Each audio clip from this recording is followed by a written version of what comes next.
Puro ganun lang ang sagot sa akin eh. Lahat ng mga relasyon niya, wala naman siya inaamin sa akin. Although, may inaamin siya pagka, heartbroken na. Nalapitan na niya ako. Medyo lumalabas na kami. So, kayaya na niya ako magpunta sa beach. Di, okay. That's good. This is good bonding.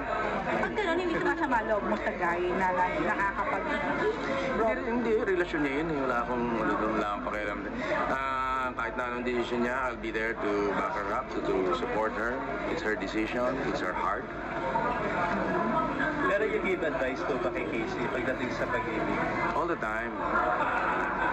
Anong Whether direct or indirect, merong yun, Anong konting laman. laging advice mo sa kanya? Parang, Whether she knows it or not.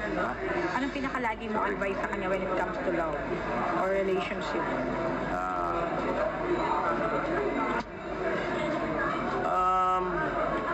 The usual na, don't just use your heart. Kailangan isipin mo rin. Kilalanin mo muna yung tao.